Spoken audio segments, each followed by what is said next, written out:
Welcome, everyone. I'm Thomas Hall, Executive Director of CleanStart, and I'm glad you're joining us today. For those of you that are new to us, CleanStart has been helping clean tech entrepreneurs and innovators bring ideas to life here in California since 2005. What we do is we connect founders, builders, operators with the knowledge, relationships, and community they need to actually get things done in this space.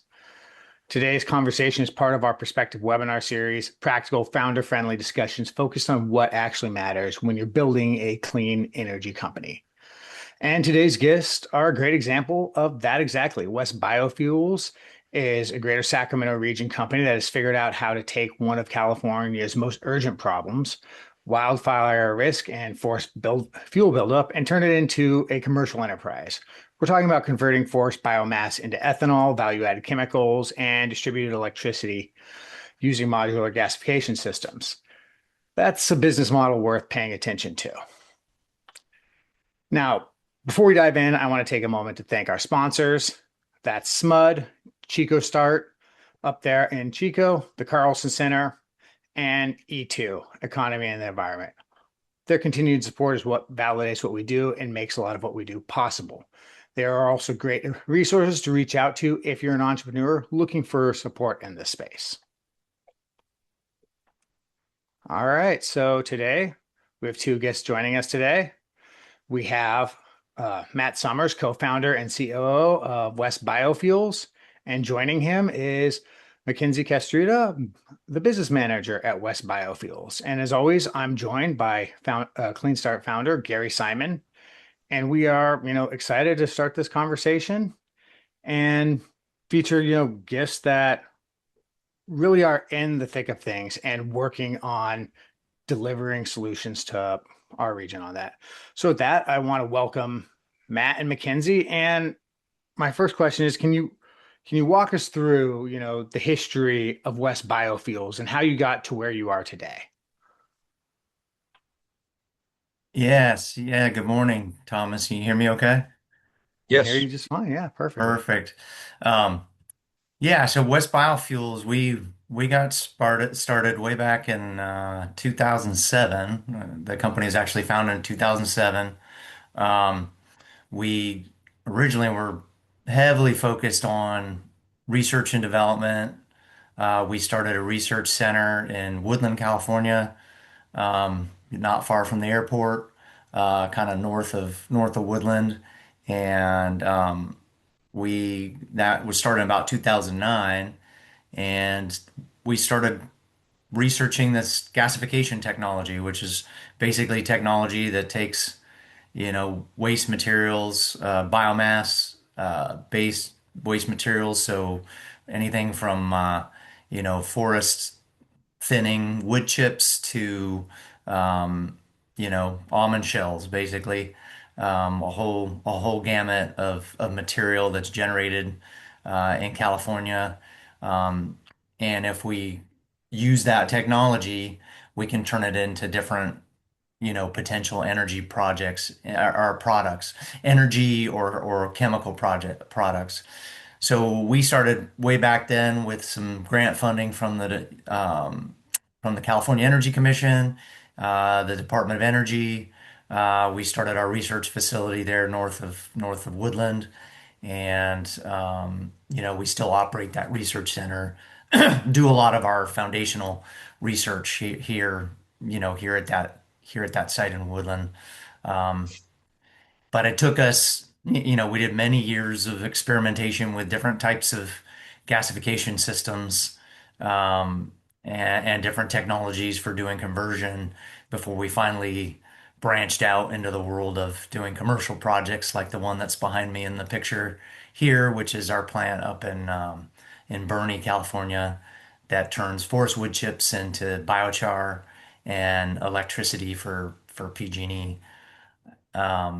So that whole effort got started in about 2016, I think. So from that period, from 2010 to 2016, we were research and development exclusively, developing IP and that type of thing, and then we branched out into the world of building plants. And to do that, we kind of had to bootstrap ourselves. There really wasn't there really wasn't contractors out there that knew how to build these types of plants. So we became a general engineering contractor and basically manage our own projects. Again, I think that's something that was a challenge for us, but helped us actually be commercially successful. So rather than try to train a third party EPC company how to build these. We just said, hey, we've been doing it on the pilot scale at our facility. Let's just go build these on the commercial scale.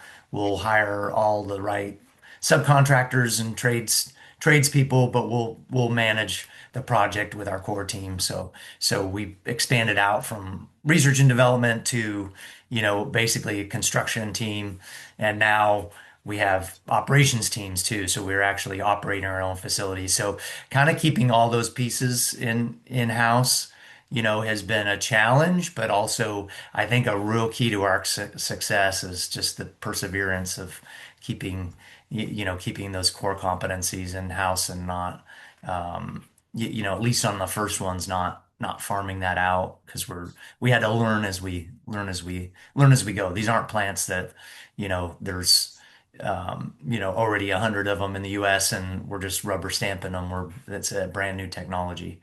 So yeah, but that's real brief background. We basically takes us from 2007 up to present day where we've gone from, yeah, researching and patenting and everything like that to actually implementing projects and now operating projects. So So almost What's your 20 years. Wow.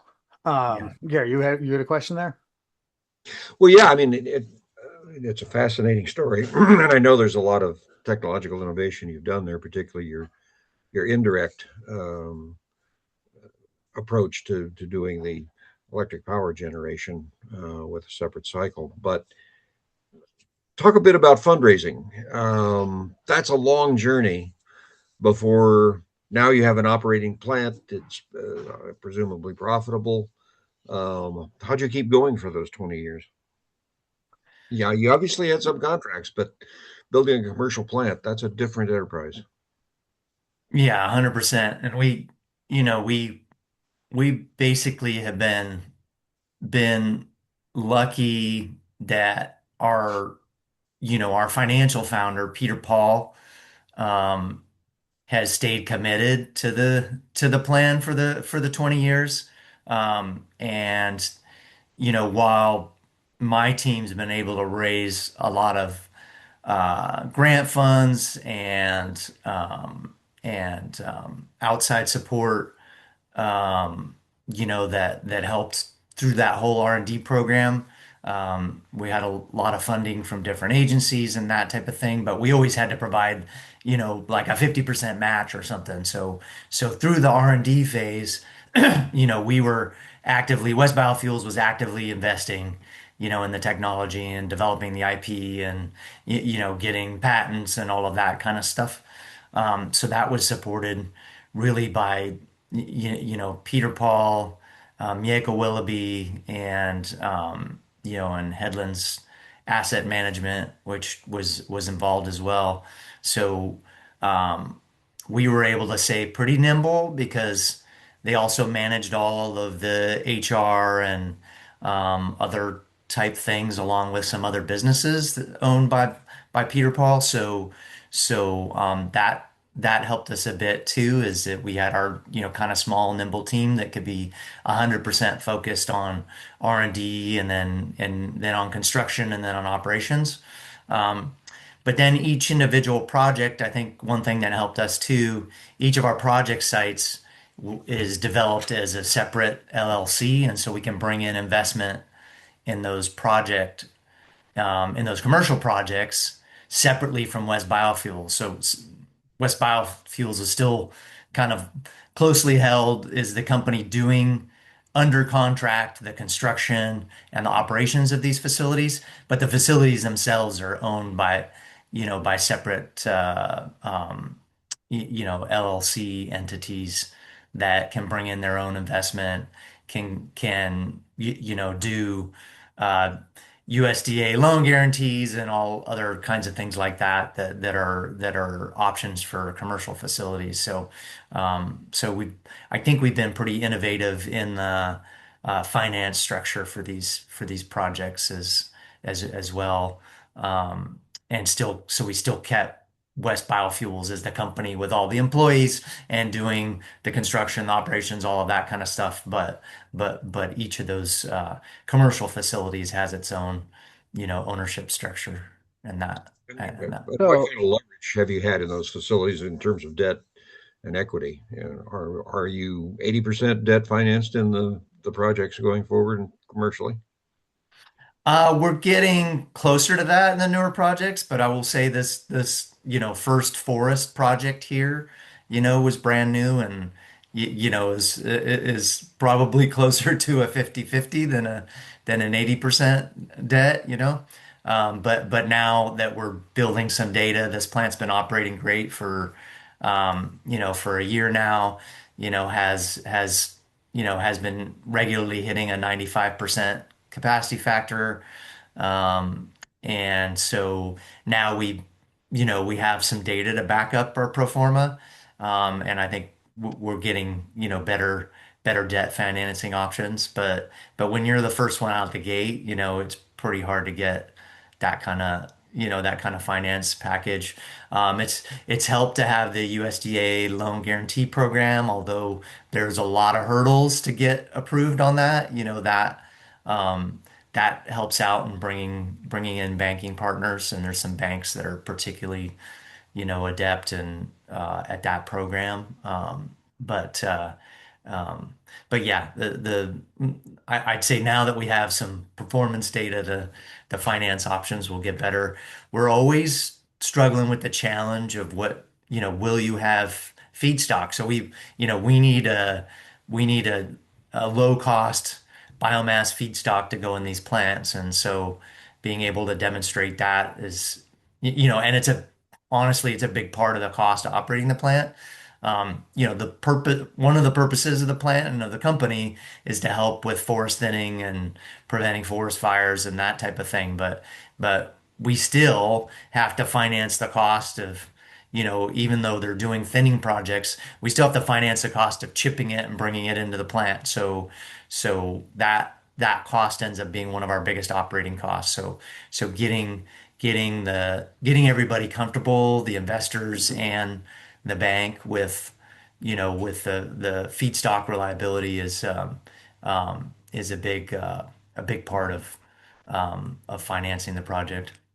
so Well, you let guys have um I always feel like in biomass a lot of kind of customers or stakeholders that are, critical to being able to deliver, a successful economic project.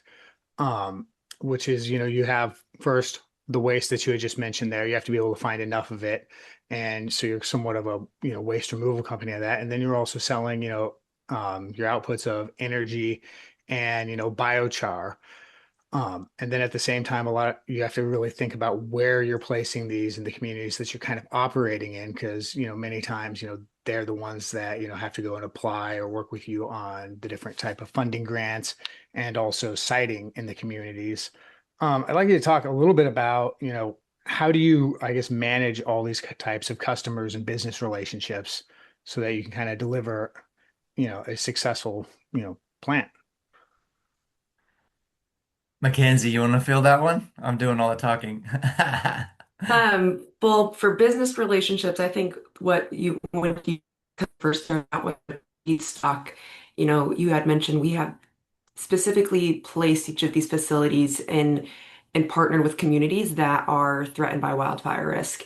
And so our first facility that's in the back of Matt's background up in Bernie, they're surrounded by public and private lands. And so we've been able to partner with um, the Fire Safe Council, the different resource conservation districts in the area, also partnering with CAL FIRE and the U.S. Forest Service to help thin those projects or those properties and lands out there. And they will bring in contract with different feedstock suppliers that chip and thin those areas and haul it to our facility. And then we can use the chips at the facility there. I think when we first started out, we had a few people in mind and a few different properties in mind that we knew were going to be able to provide feedstock. But with these smaller communities, it's also word of mouth and creating those relationships there. We have our staff, our plant manager and director of manufacturing, Brandon Bruning, who now lives in Bernie and has been able to create relationships, and the staff out there gets to know, what projects are nearby, who's going to be thinning different areas. And so it's definitely more community based. And once we create these facilities and, get to know the local community, it's definitely very much a community service plant. And so everyone's really excited to support not only the plant, but knowing that the plant supports the forested areas around it. So that's for, at least for the feedstock part, that's where those business relations really come in handy. Do you pay the feedstock suppliers, or is there a tipping fee that they pay you uh, for the? Every plant will be a little different, kind of depending on the need. But for out in Bernie, we do provide payments for the feedstock suppliers who come and bring wood chips in.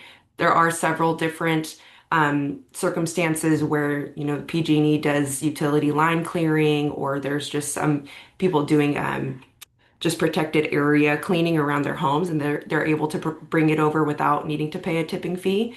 Um, but yeah, we are able to pay our feedstock providers, which is great.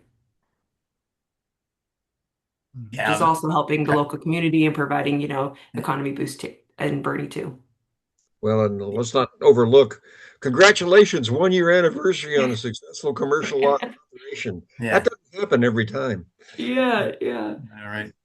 Um, I'll just add too, just relationships early on in a project are super important where you're trying to do siting. So we almost always, I think on all of our forest projects at least, we're kind of invited into the community, which is a good thing because not everybody can see the benefits of these facilities. So it's good to have a bit of community pull, which has been the case for almost all of our other project sites. We have to work with cities, small rural cities or small rural counties typically for these projects. Attend a lot of, meetings, community meetings, tribal meetings. We've presented the benefits to some tribes that are in the areas where we have the projects, and so we try to get ourselves in the community and communicate about the benefits and, really be listen to community input as best we can. We can't please everybody, but I think for the most part, people come to understand, the threat of forest fires and the need for energy alternatives and that type of thing. So I think we have a pretty convincing story, and then we have to get through things like the California CEQA process and all of that kind of thing for these facilities through conditional use permits with whoever the county or city authority is. And so,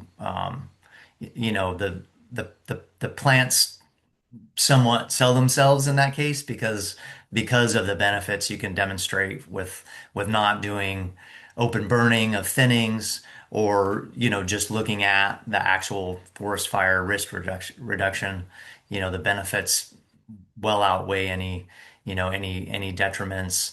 And the plants, honestly, this plant's very tall, but our future plants are only 60 feet high. This one's like about 110 feet high. The heat exchangers are higher on it, but we've figured out how to make it a lower profile, and for the most part, we're generally in a kind of a forested area, and so the trees kind of mask the plant a little bit and everything. So it's really not a visual nuisance. We control the sound of the equipment so that we don't have sound traveling off the property and being annoying 24/7. So all kinds of things that we've done to kind of make the projects more attractive. And they're not the traditional biomass plants that are big and kind of noisy and perceived as polluting. So I think we're trying to build a different kind of model that fits better, kind of pulls wood chips from a smaller, circle, so we don't have trucks going all over the place. It's intended to, kind of what I tell people is over the 20-year, utility contract that we have for this project, we plan to have like a 30-mile thinned area around your town. That's kind of what the plant is envisioned to do. It's to help create that fire break essentially for the community, and that's just obviously it's not clear cut. We're talking about just thinning and taking out the understory and the brush and all of the stuff that's built up over all the years of preventing forest fires. By clearing that, we can reduce these catastrophic fires that burn whole towns in the Sierras. So Now, that's the concept. So one thing I kind of heard from there, and I've heard it from other people working on, biomass plants is, well, a lot of times I equate kind of biomass a lot with the forestry industry because it's, you take in the forest and then you put, send out your kind of commodity around it. And over the past, 40 years, my family has been in the forestry industry. A lot of consolidation, a lot of plants working towards economies of scale, going bigger and bigger. And as you mentioned, a lot of biomass plants kind of historically have been like, okay, we need to get the scale, we need to go big. And from my perspective, that's always kind of made it hard to go into the Sierra Nevada foothills because a lot of the all of the regions are kind of looking for a plant that can provide some sort of economic development benefit to their region. So I'm hearing kind of you talk about smaller plants, a 30-mile radius um is it seems like that'd be a lot harder to make work economically, but you have a plant. Do you have a vision of, smaller plants kind of all up and down the Sierra Nevada foothills managing the forest waste on this? Or is this something that, in 20 years we're going to start to see a lot of consolidation happen for economies of scale? yeah, see there's two economies of scale working against each other in biomass, right? So if I build a giant plant down in Anderson, which there happens to be one, right? Mhm. Um, we've got trucks that have to go 150 miles to drop off a load of fairly lightweight biomass to that facility. So that's a cost. It's going to cost diesel fuel and somebody's time and all of that kind of thing. So our vision is these modernized facilities that are low emissions, um, that are closer to where the biomass is. So we're not having all that hauling distance. So we have some savings that occurs, in the entire economy of the process by being closer. But also these plants are pretty automated. We run them in kind of a hub and spoke model. We have our core technical staff here in the Sacramento area that can go service the plants. And we have a small local crew that operates, each of the facilities. Um, for example, a traditional biomass plant might have, 30 or 40 employees. We at each of our plants we have 10. So on site. So our approach is really have the plant close to the biomass, don't have a lot of hauling distance, have it actually provide benefits to the electrical grid in the town where the biomass is coming from. We go right into distribution, so we're going right into the community's substation and providing that power, so it doesn't have to be supplied. So we're also avoiding transmission of electricity from somewhere else. So we're relieving, grid congestion because we're producing our megawatts right in that community, and it's getting distributed right into that circuit that serves a community. So in those ways, I think our model, while not of the conventional logic that you should build it big and that's the right way to go, that doesn't always work with biomass because being closer to it makes a difference.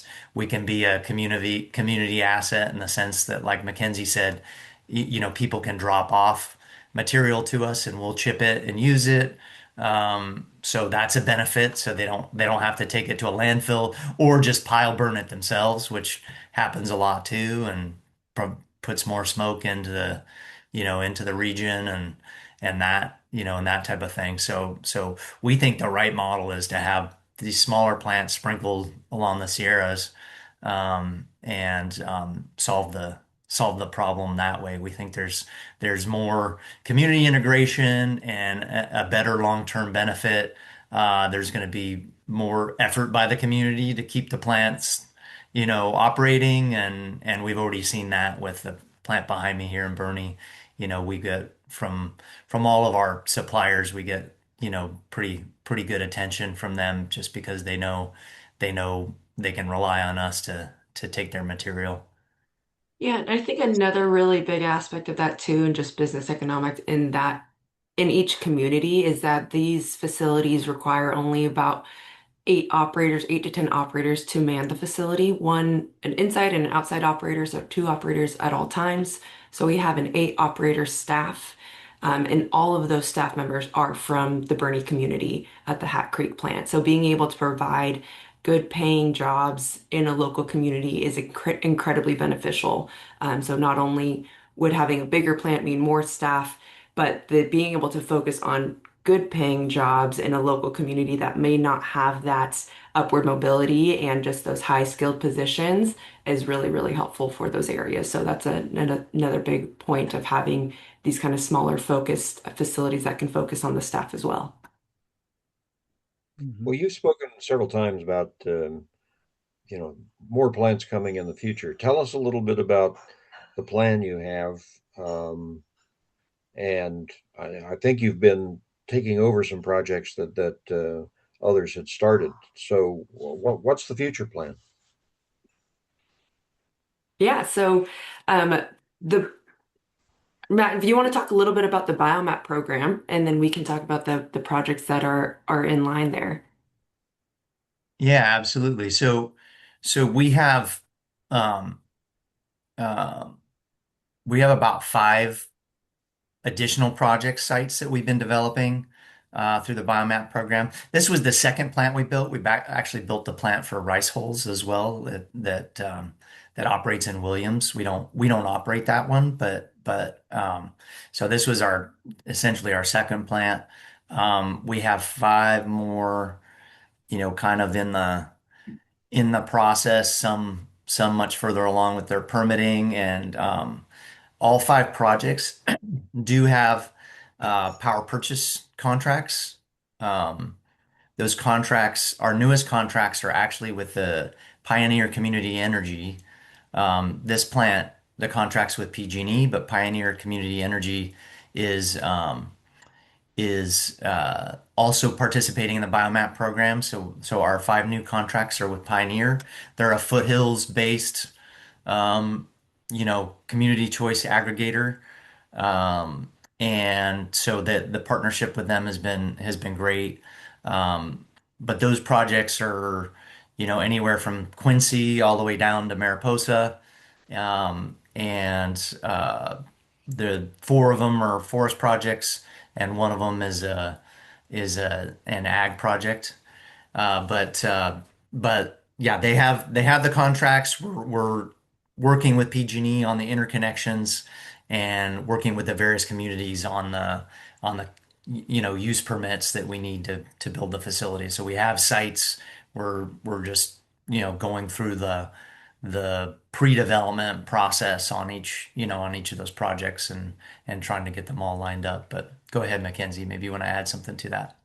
No, I think you outlined it perfectly. We've been able to secure these power purchase agreements or contracts with the utility due to the Biomap feed and tariff program that was supported by the state and the California Public Utility Commission that requires the utilities to procure 250 renewable megawatts of clean energy. And so being able to partner with PG&E with Hat Creek Bioenergy and Pioneer Community Energy at these other plants, we were really able to secure those contracts and then create that renewable energy for those local communities at the community 3 megawatt scale.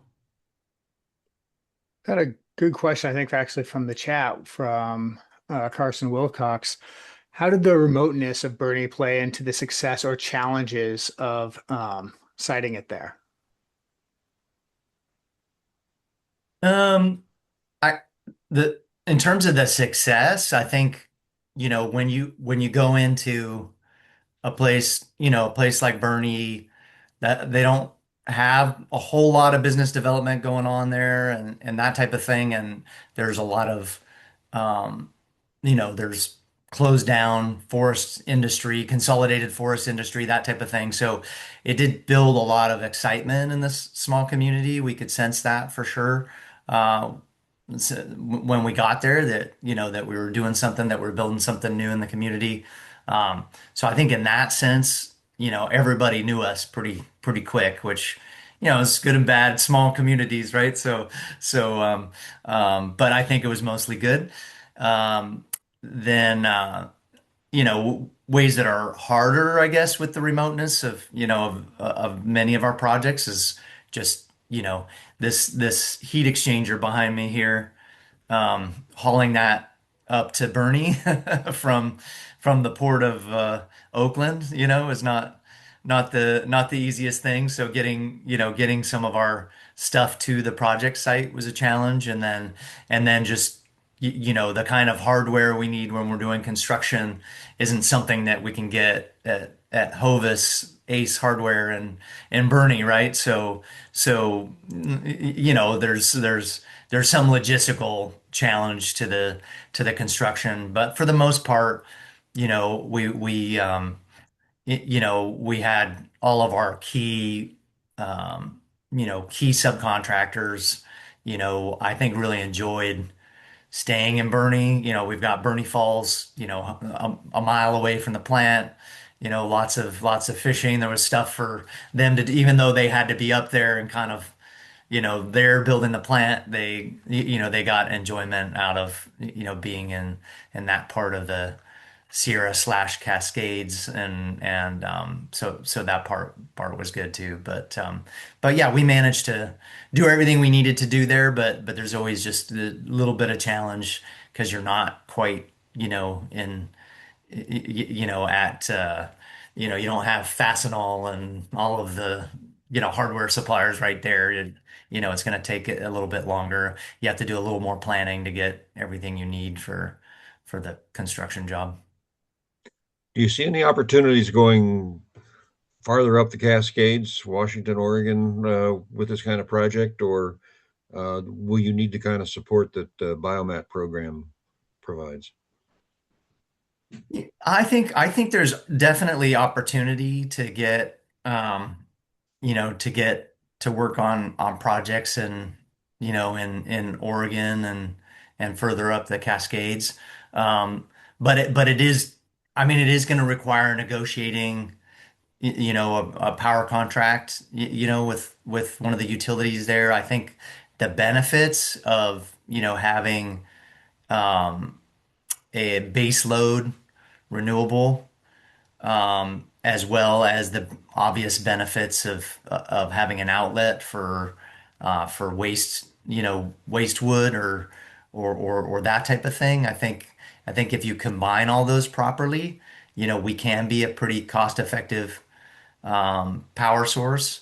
But the utility that provides the purchase agreement has to agree with that, and then again, it's just again securing the feedstock for the number of years that you need to operate the plant. So we've had some conversations with entities interested in this, further up the Cascades. But again, we've kind of focused on these biomat projects because we built one, been successful with it, know the model, and so I think once we build those out, we're going to look at, well, what are other models that we could be doing. Right now, we're going to be focused on the ones that we have contracted, and then I think we can even do better on our pro forma once we know a little bit more about running these and drive down costs a little bit more. We're seeing wildly different costs for feedstock depending on where you are. In Bernie, we have a very established cost because there has been existing biomass plants in that region, and so they've kind of established, you know, uh, a certain cost structure. But if we go into a community like Mariposa, who's long lost their lumber commercial forest industry, there, we might get free or even, tipping fee for feedstock just because, the current practice is to haul it all the way down to a biomass plant way out of the region. And so, the operators we've talked with there, would have a cost savings even if they could just, dump it off for free to us. So that hasn't quite settled either. It's like, does the thinning project pay for the cost of the biomass, or does the power plant? So all of that is different in different areas, and we're learning that and kind of trying to set a normal price, that again, like I said, the price is kind of a moving target because it's whether the cost of the biomass is part of the thinning project, or is it part of the energy production project. It probably needs to fall somewhere in between, but Uh, but how that's much that's how something much that we does need to establish. Go ahead. how much does the biochar that you get out of this play into the, economic picture of it? On some of the, reports that, I read that you guys did, it was very optimistic about how much biochar could support the plant operation on things. But, kind of from at least a lot of the other projects that I've seen, they've struggled to find places to, I guess, sell all their biochar or move it into the market at a price that they wanted to. So how much is biochar something that is becoming easy to sell into the market and actually benefiting it, or is it something that, you're really hoping the market develops for? Well, I mean, it's a little of both. I think at the right price, there's a potentially very large market for biochar, but some of the reports I read, I'm like, yeah, we're not gonna get $1,000 a ton for biochar. That's not a price that's gonna happen. Um, Delivered. but right now it's being utilized not too far away from us in the Fall River Valley and some of the agriculture over there, very successfully. Um, and the way we're generate with our partner Pacific Biochar, the way we're generating revenue out of it is establishing its carbon capture capability. So part of monetizing the biochar is its benefits to the soil, but the other part of it is that carbon is going to stay in that soil for hundreds of years, and so that carbon credit that we can generate from that is part of the income. So, but from our perspective, for just rough numbers, for every ton of biomass we put in the plant, it's about 15%, our 0.15 tons of biochar comes out the other end, right? So, um, so overall, at a, a volunteer carbon market prices plus the soil benefits and everything like that, you know, compared to the electricity, it might be add, another, again, sort of 15% on the revenue from the plant. So we're still mainly focused on the energy component. And Mhm. then the biochar can bring in some additional revenue in terms of those voluntary carbon credits, and then just its benefit to to soil to soils. Yeah. I want to get to audience questions in a second, but I want to kind of also ask you a question that's a little bit out of, I guess, maybe left field on this. But with all the R&D and the research that you guys have done and experience in it, is there a place for AI or advanced machine learning to fit into, I guess, optimizing these plants, or at least the design and delivery of them? Oh yeah, 100%. I think, like I said, they're very highly censored, lots of sensors on this plant, lots of data. We are already thinking about how to use that to kind of optimize the operation. You're using a pretty variable feedstock going into these plants and variable in moisture, variable in particle size, all of that kind of stuff. So making these plants smarter and having them hit the numbers more consistently is something that we're gonna, pursue and try to optimize using some machine learning type of tools. And then honestly, just yeah, the tools are super helpful for we can take all of our project documents for Hat Creek, right, and put them in a LLM and help write the documents that we need for the future projects. So just things like that are a huge. We can have a smaller, nimble team developing projects because we don't have to re-engineer everything. We can kind of reuse some of the same material we've already developed, using AI. So we've already taken an advantage of that in terms of just trying to generate. There's many reports, and I see Fred Tornator on the call here. He supported us in a lot of the pre-development of the projects at TSS Consultants, and we have to generate reports for the bank, for the Energy Commission that gave us funding, for the Department of Energy, for everyone. So those tools are helping us, do that more efficiently, I think, too, on the front end too. So. All right. Now we have an audience question from Peter, or is it more of a statement? A actually, it's a couple of questions. Oh, So, since I guess you may not know, but Thomas knows that my background is basically power system engineering. So, I ask kind of questions about the electric side. So how big is that Bernie plant in megawatts, the output? It's 3,600 kilowatts gross and 3,000 net, basically. So three Okay. megawatts. Oh, okay. So you're connecting to the 12 kV then the Yep. distribution. Yep. Okay, okay. Now, and this is kind of an off the wall question, but so my understanding is Bernie has just a single 60 kV feed in to the city. So if that line goes out, do you have to trip, or does PG&E let you island with some load as like a microgrid? Super interesting question, actually. So they can switch over to uh, the pit substation. Right.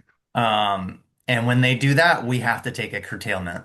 Um, and the reason being is they offered to put the protections on the pit so that we could run in that situation, but it was going to add another, I think, $2 million to the project. And so when we went through the data of how often they do that, maybe it's 5 days over 5 years or something like that. The economics doesn't pencil out to pay for that upgrade. So we look at that on all of our projects. So if there's something going on at the substation, we go down.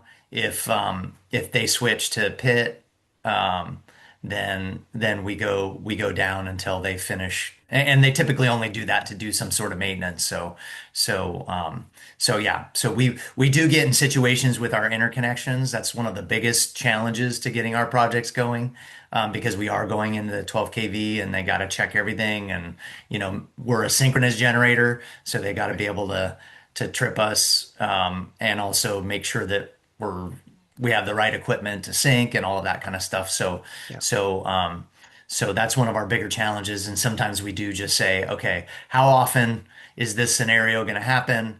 And if it's not that often, we'll just take curtailment. So far, I think we've had maybe 3 days of curtailment, and that was mainly for a transformer replacement at the Bernie substation. Okay. But yeah, so being in distribution, we have to take shutdowns, when, and again, we're sort of on a rural part of the grid. So we Right. do have to deal with, oh, somebody ran into the power pole situation and we have to go down. So Sure. hopefully the forced fuel cleanup that you guys do reduces at least the power safety shutoffs you might experience. I hope Yeah. so. Yeah. Yeah. Yeah. Did you Okay, have another great. one? All right. No, I think that's good. Thank you. All Thanks, right. Peter. But I think that also that question does bring up a good point, Matt, and that the facility does produce about 3 megawatts of power, which powers about around 3,000 homes, which is roughly the size of Bernie. So that kind of goes into what our earlier discussion was on how we partner with these local communities that are seeking, biomass facilities to take their biomass, but not only that, but we're able to produce uh, power that goes straight back into the distribution grid into the community that we're supporting. So it's definitely a closed loop in that way as well.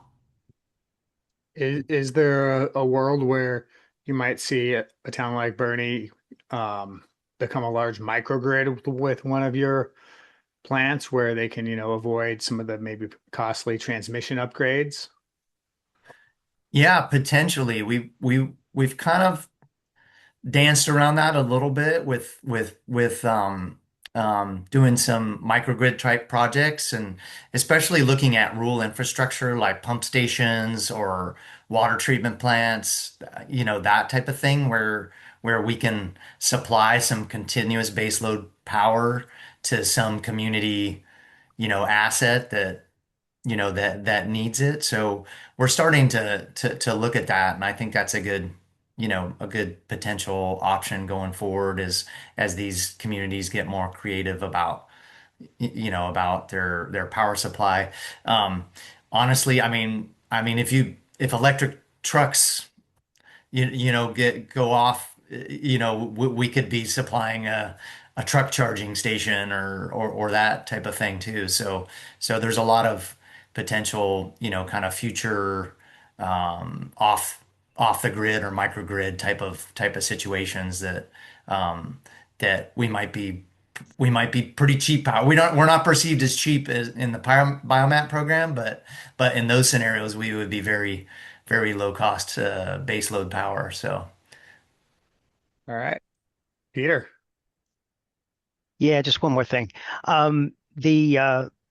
The reason I was asking some of these questions before, and then we got into the microgrid and the supplying load, is that I've had a number of clients where we were doing the interconnection for them for their project, and the utility, I mean, 100% of them will not let a private party serve their own load in an islanded situation from a non-utility generator because of the liability. So that's why they always put these tripping relays on you so that if the source goes out, you're off too.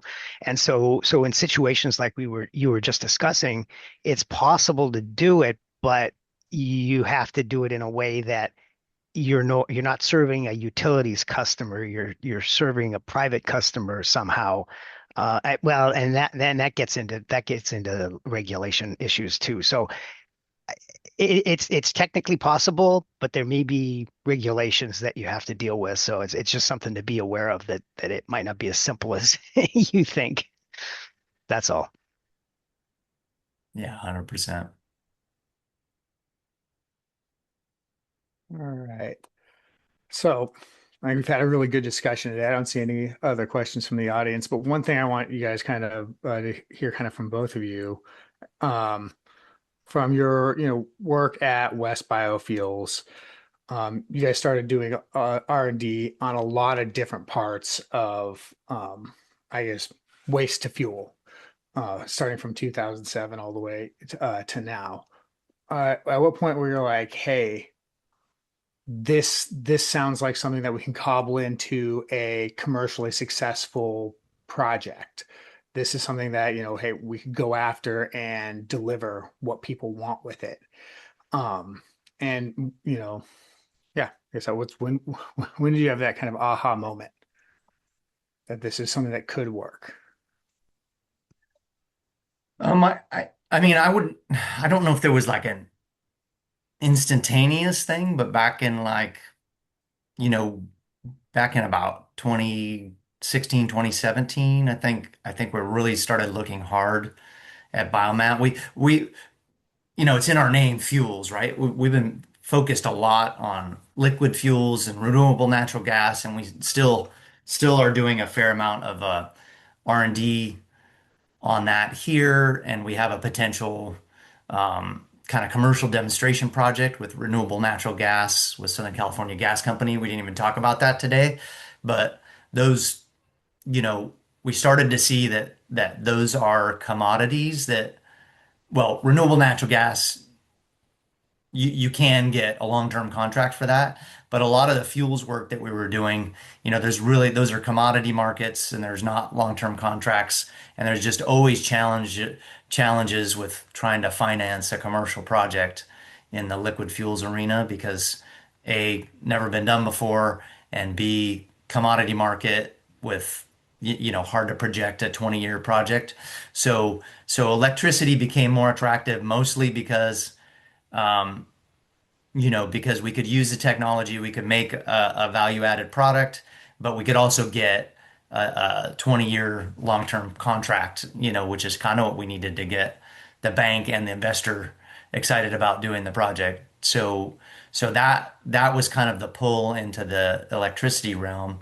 Um, and we're trying to replicate that in the natural gas realm too. So we can take a plant like this and instead of making electricity, make synthetic or they call it bio-SNG, but synthetic natural gas, renewable natural gas, and put it in the gas pipeline. So we're currently kind of pursuing that with Southern California Gas Company as a future market. But what I've learned, over the years is like we can make a really neat, jet fuel or wax or other types of products, with our gas that comes from biomass.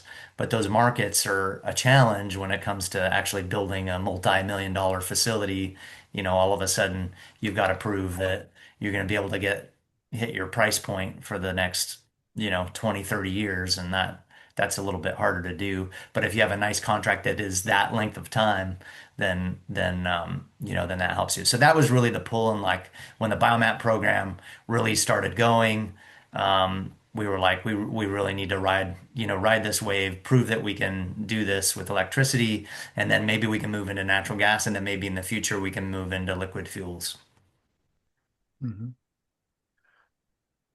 It's coming up to 10 o'clock, but we have two questions from the audience. Can you guys stick around a little bit for those questions? Sure. All right. Alec. Yeah, hey, yeah. First of all, thank you guys so much for giving this talk and for the work you do. I've lived most of my life in Sierra Nevada foothills, and this is super exciting. But the big question I had is, yeah, like, and I think I'm hearing pieces of the answer.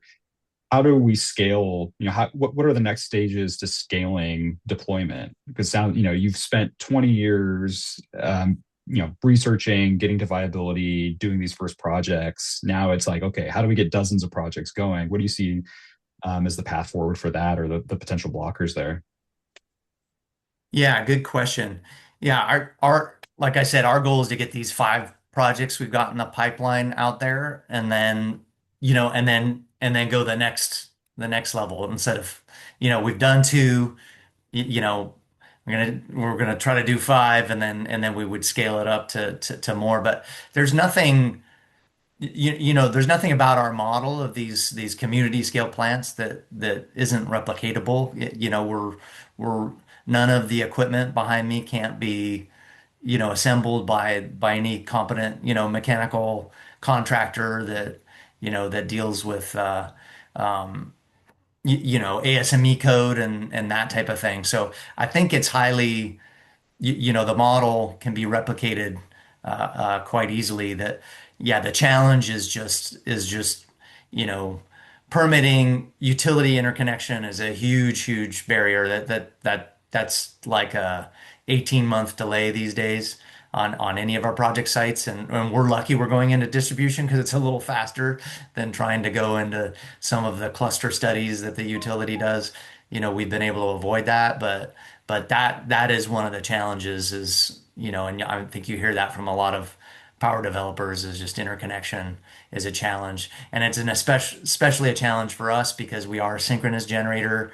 They tend to not like us the way they like inverter type projects. And I don't mean don't like us, but there's just more scrutiny to the project and that type of thing. So the interconnection barrier, and then just community permitting barriers, are things that kind of slow down the deployment. But if you can make the pro forma work, I think this is highly replicatable. Yeah.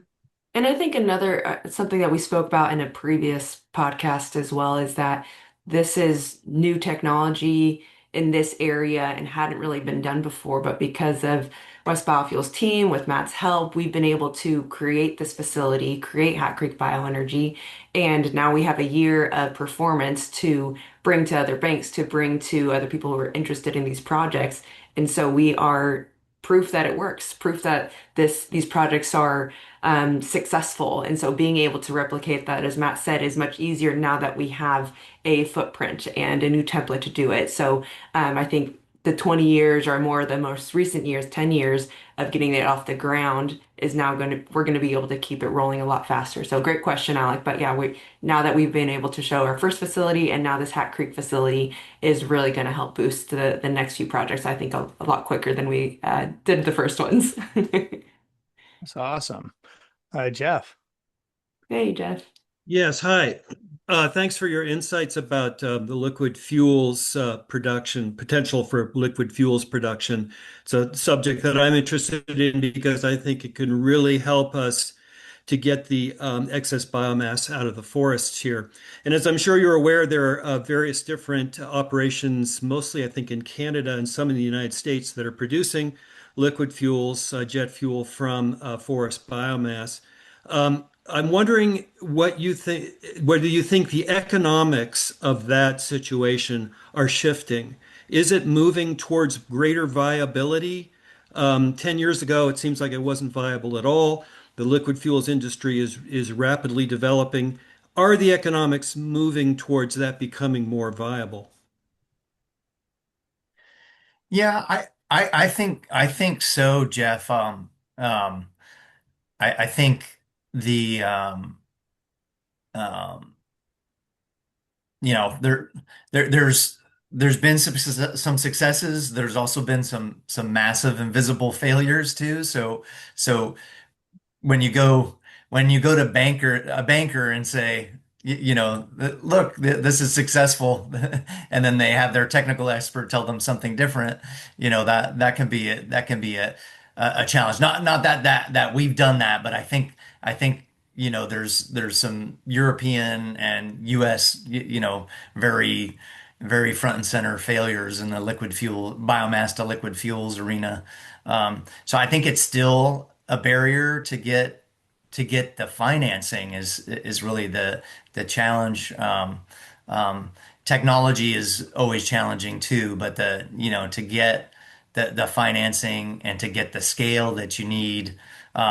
I'm not sure it's totally a model that works for our Sierra Foothills type projects. I mean, again, it would probably be building, these are sort of refinery type facilities. In a sense, you would be hauling biomass from a farther distance. So I think in that sense, we still have this holy grail of building like a small plant that can generate like I don't want to call it biocrude because it's really nice stuff. It's nice wax and pretty much neat diesel fuel. It's like a combination of those. We produce it here at our test facility. Maybe that could be done, and then those materials could be taken to a refinery to be upgraded. But we're still trying to develop that model. But again, the challenge is, who's going to be first out the door and who's going to, get that 5 years worth of data to show that it works. So I think it's getting better. Obviously, the technology is getting better day by day, but I'm not convinced we're there yet, in terms of having biomass to jet fuel plants all over the place. Still going to take a little bit. All Yeah, right. there's a conference about sustainable aviation fuel up in Tacoma in August, which I plan to attend and get more information. I'll fill you in on what I find out there. Awesome. Thank you. Excellent. Thank So you. Thank you, Jeff. Gary, do you have any final questions or? No, but just, well, gee, it's such a great story. And, you probably never thought it would take as long as it's taken to get where you are now. But you've been blessed by having an investor that has stayed with you on this. And I hope he is having a smile on his face about seeing things operate. But I'm sure he wants to get more plants on the ground and recover more of his investment. But Yeah. I think it was really helpful. Of course, this is being live streamed at the same time, and we have people that watch the recording. So I'm sure there'll be other questions, and we may forward some of those to you as people ask them as they view this after the fact. But thanks so much for doing this today. Congratulations on all your successes. Look forward to more. And maybe you'll get a bigger office there in Woodland. Getting a little tight, I would imagine. All right. And I think with that, Matt, Mackenzie, thank you both. This is exactly what we built Clean Start Perspectives for, the conversations that we want to have, not just talking about the technology, but also building the business here in California and how you guys are facing the stubborn problems and overcoming them. That's really what Clean Start's here to help companies get over and accelerate the energy transition, turning risk into opportunity. So I appreciate you sharing your time with us today and your story. I want to make sure that we thank our supporters, SMUD, Chico Start, the Carlson Center, and E2. You can find us at chicostart. Or at cleanstart.org. You can find West Biofuels at westbiofuels.com. And I put a link in there to another podcast that they were on that I thought was really cool, NorCal Rocks. You can follow us on LinkedIn and YouTube, where you can get plugged into what's happening in clean energy entrepreneurship in the greater Sacramento region. So a big shout out to everyone who joined us today. And that's a wrap on today's perspectives. Thank you everyone for being here. Hopefully see you next time.